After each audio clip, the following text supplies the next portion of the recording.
everyone, and welcome back to theCUBE's live coverage of Fal.Con 2025 at the MGM Grand. I'm your host, Rebecca Knight, alongside Dave Vellante, my co-host and analyst. We would like to welcome Tom Etheridge. He is the Chief Global Services Officer at Crowdstrike. Welcome back, Tom. Thank you, nice to be here, Rebecca. Tom, nice to see you, good Dave. to see you again. Likewise. So, from your vantage point, you're seeing companies grapple with AI in a lot of ways. They're number one, they're using it to improve their operations and make their employees more productive, but they're also using it to fight the adversaries. So, talk a little bit about what you make of how companies are using it with this dual challenge. So what we've been seeing, Rebecca, is we've seen this transition and actually acceleration of AI for internal use for a lot of organizations, and like you said, we've seen tremendous uptick in threat actor activity where AI is part of the portfolio of tools that threat actors are using to accelerate the speed at which they carry out their attacks. In order to not only help from a product point of view, the services organization at Crowdstrike has made substantial investments in building offerings that enable customers on both fronts. So back in March of this year, we developed a red team for AI service. So we would go out and run red team operations against AI tooling to see where that tooling was vulnerable. A lot of organizations have the capabilities to stand that infrastructure up and start testing it, but they really don't do it with a security lens. So running a red team operation against AI tooling can really help organizations understand where they might be at risk. More recently, we launched 2 additional services offerings. One of those offerings is AI security assessment. With the expansion of AI tooling within company infrastructures, what we call that shadow AI, there's a lot of unknown visibility or lack of visibility into where AI is actually being leveraged and what kind of risk does it represent to the business. So this AI security assessment offering is really a discovery exercise to understand where AI is being used.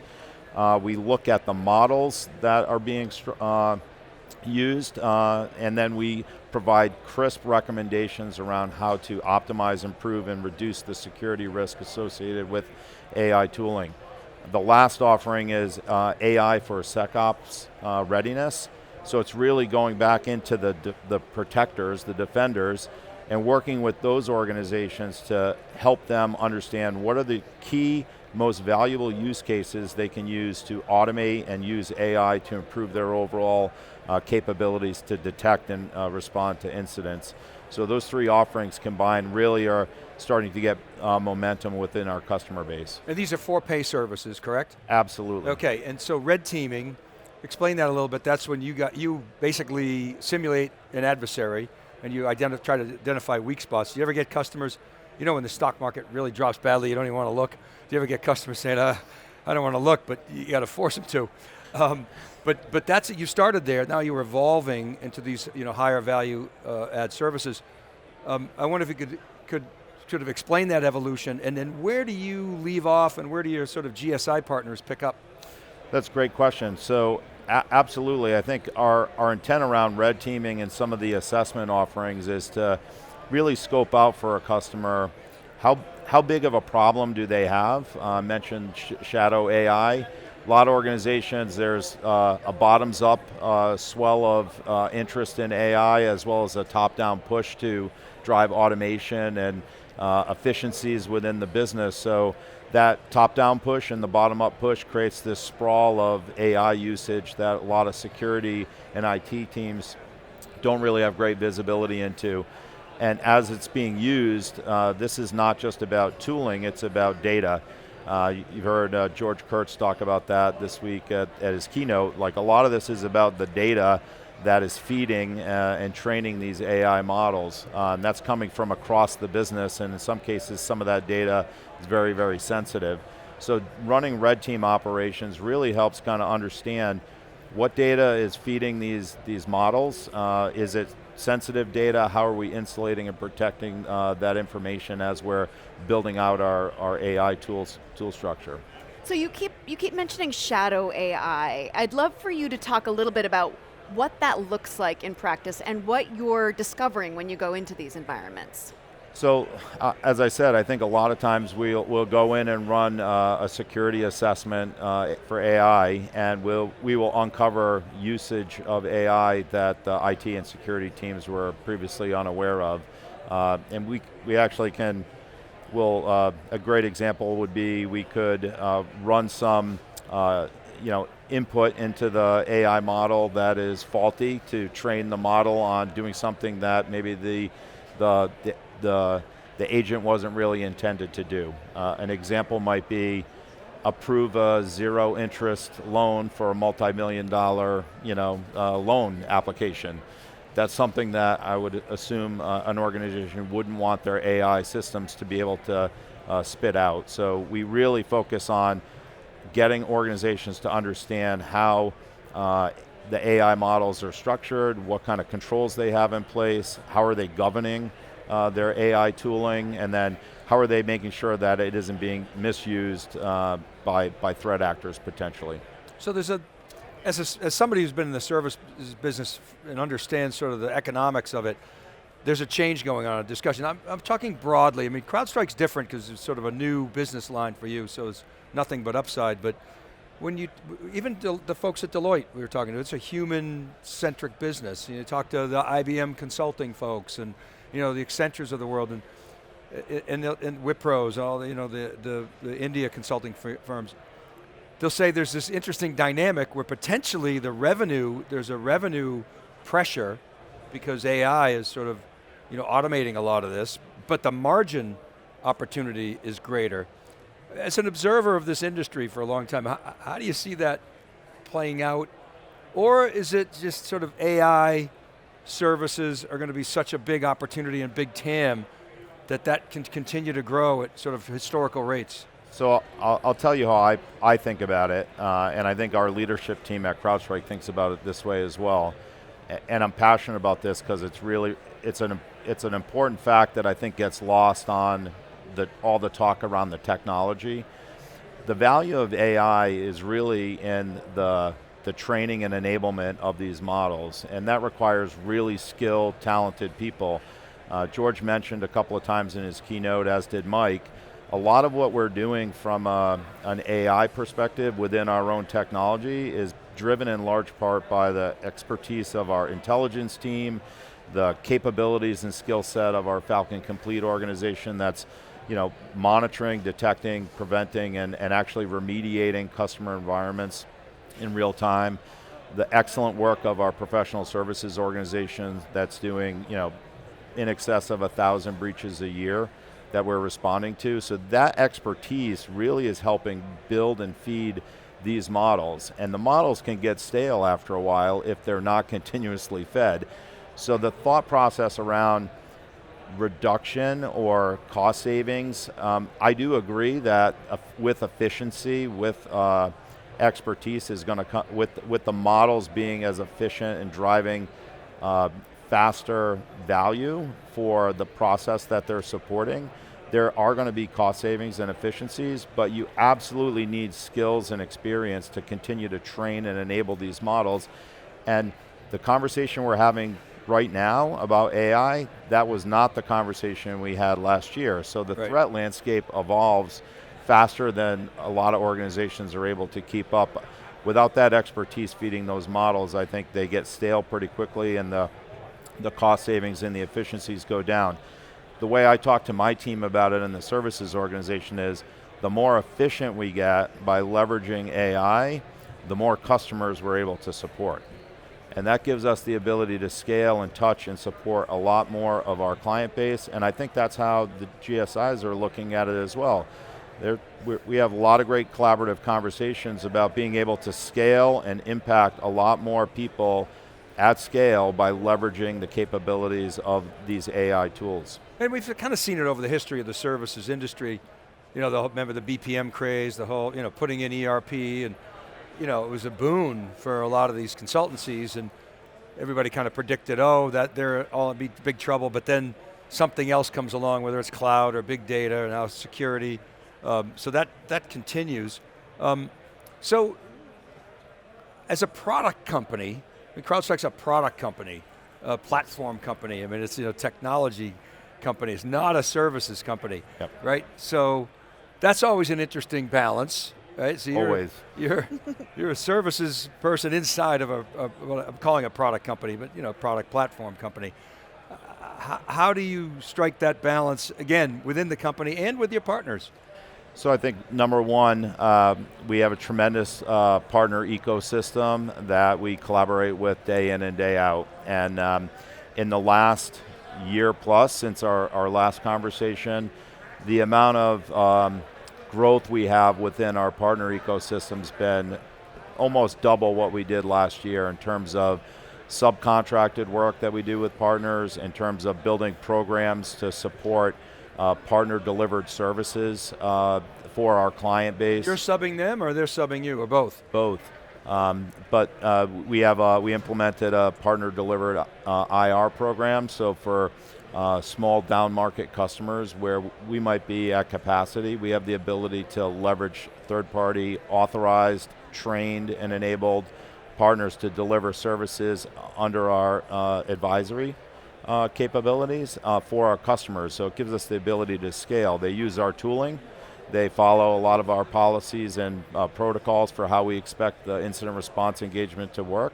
And they deliver those services on our behalf as part of a CrowdStrike brand. As a part of a subcontract agreement that we have for down market customers that are in that small to mid-market segment. We still will service them if availability exists, but it gives us another opportunity to service customers down market. But that's on your paper, and is that right? And then it is, but we also have a program called the Engagement License Program, which gives trained and authorized partners the ability to access the platform to monetize their services business. So we have incident response providers that are requesting a provision SID to our platform. They get access to the product for 60 days at no cost, and they can deliver the service directly to their client without our involvement at all. They can white label it, essentially. Exactly. Very cool. So Tom, when an organization comes to you and says, we want to adopt AI for our security operations, what would you say is the gap between their ambition to do that and their actual readiness to do that? So I think there's probably a couple things. One, I would say, if you haven't heard about our announcements this week at Fal.Con, you need to get educated on our announcements this week at Fal.Con, because a lot of the technology that we are bringing to market is really in support of defenders and protectors to be able to use the data that we've collected in the platform, use the tooling that we've built, and to be able to build your own agent to do things like malware analysis, which we're providing actually out of the box with our new intelligence agents. Do hunts across the estate that you have for indicators of compromise or attack. All of the capabilities that we bring to the market are things that we're going to be talking to organizations about how do we integrate that into your overall operation, extend what we already deliver today in terms of a platform or a service like our MDR, and be able to help customers start to get educated on automation and efficiency and doing things at the scale we need to in order to stop these aggressive attacks. So in many ways, I look at your organization as an accelerant.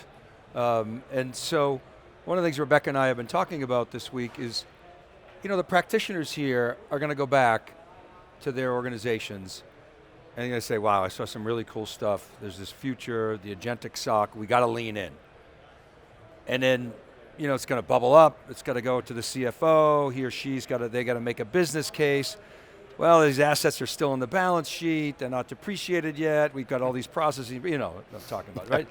And so the marketing and the product announcements always lead the adoption. How can you help accelerate that? So I think one of the things we do a really good job of as part of our assessment and advisory services, when we're talking to customers about some of the threats that we see in the threat landscape, we talk about in addition to the threats, we talk to a lot of organizations about how they can mature and optimize their programs. We will go in and do an IT hygiene assessment as an example, and point out where they may need some optimization of their exposure, external exposures using our exposure management technology. And then through those conversations, we can help them drive efficiencies, consolidation of tooling. One of the biggest challenges we see with a lot of organizations, it's not a shortage of tools, it's actually a sprawl of tools that aren't really integrated or delivering a value-added outcome for the security organization. So rethinking the tooling that they're using, rethinking how they're getting value out of that tooling and automation, and be able to help them figure out how to save money, not cost more money, or at least make trade-offs that deliver a better outcome from a security perspective. And do you help them, and how do you help them prioritize that based on, I mean, it's one thing to say, okay, you're exposed here. It's another thing to say, you're exposed here, but that's of a lower priority from a business value standpoint. You got to go after the high value targets. I know traditionally IT has had a difficult time connecting to business value. I go back to Nick Carr, does IT matter? You know, I mean, that's ancient history, but there is still some of that in IT. Is it similar in security, or is it because the risks are better understood and it's really more of a risk play? I think one of the, you mentioned making risk decisions. I mean, again, if you think about what we announced this week, right? We announced a risk-based patch management capability within our IT, Falcon for IT offering, really helping organizations understand how to prioritize what vulnerabilities they have, what needs to be done in order to patch those, and actually helping them patch those vulnerabilities, I think, is where we're trying to get to. Is our goal around services is to not just point out where the gaps are or where there's room for improvement. It's actually to provide very prescriptive guidance and or provide strong recommendations about how they can get value out of implementing a tool like a Falcon platform app to help them solve for those problems. You mentioned accelerant services as an accelerant. I mean, everything we do from a services perspective, yes, it drives revenue for the business. Yes, it's important to solve problems. Like our number one priority is making sure customers aren't breached or they're able to recover from an incident very, very quickly. But one of the areas where we really focus a lot of our service capabilities is helping organizations understand the tooling that we bring to the table is something that we can help them implement and optimize to help solve those gaps.